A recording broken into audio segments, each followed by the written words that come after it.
आशा करता हूँ आप सब अच्छे होंगे। आज मैं आपको ये बताने वाला हूँ कि जब भी आप एफआईआर कराते हैं तो एफआईआर में पुलिस का क्या प्रोसीजर होता है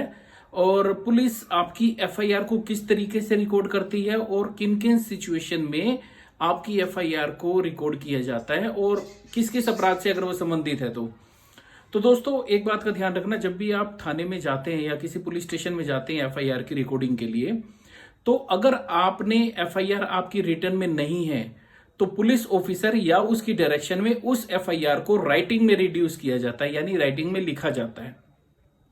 और राइटिंग में लिखे जाने के बाद में वो आपको पढ़कर सुनाई जाती है। यह जरूरी है, ये कानून के अनुसार बता रहा हूं। मैं नहीं जानता कि थाने में एक्चुअली पुलिस इस हिसाब से शायद नहीं करती, कई बार उनका करने का तरीका दूसरा होता है। वो आपको बोलती है कि एफआईआर को लिख कर लाइए, पर तरीका ये है कि ये कानूनी तरीका है जो मैं आपको बता रहा हूं दोस्तों। तो जैसे आप थाने में जाएंगे तो पुलिस की क्या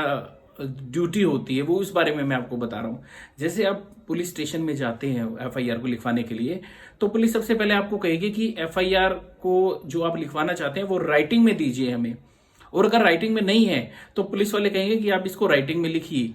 लिखने के बाद अगर आप ये कहते हैं कि मैं तो पढ़ना लिखना नहीं जानती या नहीं जानता, तो पुलिस क्या करेगी, उसको राइटिंग में किसी और आदमी से लिखवाएगी। लिखवाने के बाद वो आपको पढ़कर सुनाई जाएगी और आपको पढ़कर सुनाने के बाद में आपके उस पर साइन या जो थंब इंप्रेशन है, यानी अंगूठा अगर आप लगाना चाहते हैं, आप पढ़े लिखे नहीं हैं तो अंगूठा भी लगा सकते हैं। उसको लगाने के बाद में ये जो आपकी इंफॉर्मेशन आपने बताई है, उस इंफॉर्मेशन को पुलिस का एक रजिस्टर होता है जिसको रोजनामचा या डेली डायरी बोलते हैं दोस्तों, उसमें इसका सब्सटेंस की आपने क्या कहा है, अपनी कंप्लेंट में आपने क्या लिखवाया है, उसको राइटिंग में उसमें लिखा जाता है दोस्तों।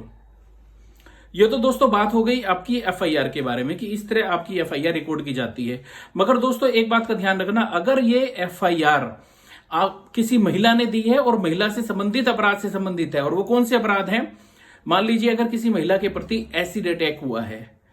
और उस एसिड अटैक में 326 या 326A या 326B का ऑफेंस हुआ है, यानी किसी ने एसिड अटैक किया है और एसिड अटैक में उसको कुछ ग्रीवेस हर्ट हुआ है, या उसने जानबूझकर यह एसिड फेंका है, या फिर महिला से संबंधित छेड़खानी के संबंधित जो अपराध हैं वो हैं 354 से संबंधित 354A B C D E इस तरह के अपराध हुए हैं, या फिर महिला से संबंधित रेप से जो संबंधित अपराध हैं, अगर ऐसे अपराध हुए हैं 376A से 376E तक के जो अपराध हैं दोस्तों, तो इस अपराध की जो रिकॉर्डिंग है वो महिला पुलिस ऑफिसर करेगी दोस्तों। पुलिस ऑफिसर मेल नहीं करेगा, फीमेल पुलिस ऑफिसर उसकी रिकॉर्डिंग करेगी। पर इसके साथ आप ये भी दोस्तों एक बात का भी ध्यान रखना कि अगर इस तरह के ऑफेंसेस हैं जो महिलाओं से संबंधित है, चाहे छेड़खानी से संबंधित है, चाहे रेप से संबंधित है, और ऐसी इंफॉर्मेशन जो व्यक्ति दे रहा है अगर वो मेंटली या फिजिकली डिजेबल है दोस्तों, तो जो भी आदमी इनके बिहाफ पर इस एफआईआर को लिखवाना चाहता है, इस एफआईआर की रिकॉर्डिंग उसकी पसंद की जगह पर होगी या उसके घर पर होगी, पुलिस घर पर आएगी। आप उस पुलिस को घर पर बुला सकते हैं, घर पर इस जानकारी दे सकते हैं, इस अपराध की सूचना दे सकते हैं, या फिर आपको घर पर नहीं बुलाना तो आप कह सकते हैं कि नहीं, हम घर पर नहीं, हम किसी दूसरी जगह पर, आप नहीं चाहते कि किसी को पता चले कि ऐसा कुछ अपराध हुआ है, तो आप किसी दूसरी जगह पर भी पुलिस को बुलाकर इस अपराध की सूचना दे सकते हैं। मगर एक बात को और ध्यान रखना, जब ये आप सूचना देंगे किसी ऐसे व्यक्ति के बारे में जो मेंटली या फिजिकली डिसेबल है, तो ऐसी सिचुएशन में एक एजुकेटर या फिर आप ये समझिए इंटरप्रेटर जो साइकोलॉजिकल ट्रीटमेंट करता हो, ऐसे व्यक्ति की मौजूदगी में ये सूचना रिकॉर्ड की जाएगी दोस्तों। जो स्पेशल एजुकेटर होगा, इंटरप्रेटर होगा, उसकी प्रेजेंस में ये इस इंफॉर्मेशन को रिकॉर्ड किया जाएगा दोस्तों। और इस इंफॉर्मेशन की जो रिकॉर्डिंग है उसकी वीडियोग्राफी भी की जाएगी दोस्तों। और इस इंफॉर्मेशन को रिकॉर्ड करने के बाद में अगर आपको जो एफआईआर है वो एफआईआर की कॉपी आपको फ्री ऑफ कॉस्ट दी जाएगी। और एक बात को और ध्यान रखना, अगर पुलिस किसी भी अपराध की या इस तरह के अपराधों, किसी भी प्रकार के अपराध की अगर एफआईआर की रिकॉर्ड नहीं करती है दोस्तों, तो आप सीनियर ऑफिसर के पास जा सकते हैं। सीनियर पुलिस ऑफिसर के पास भी वही पावर होंगी जो पुलिस स्टेशन के ऑफिसर इंचार्ज के पास होती हैं, यानी जो थाने का अध्यक्ष है उसकी वही पावर।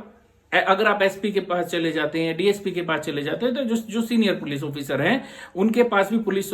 एसएचओ की जो पावर है पुलिस स्टेशन के ऑफिसर इंचार्ज की जो पावर है वो डीएसपी और एसपी के पास भी होंगी दोस्तों। वो खुद भी उस अपराध की इन्वेस्टिगेशन कर सकते हैं और अगर उनको लगता है कि आपकी सूचना सही है तो वो उसको रिकॉर्ड भी कर सकते हैं, एफआईआर भी खुद कर सकते हैं, उसकी इन्वेस्टिगेशन खुद भी कर सकते हैं या किसी अन्य पुलिस अधिकारी से भी उस अपराध की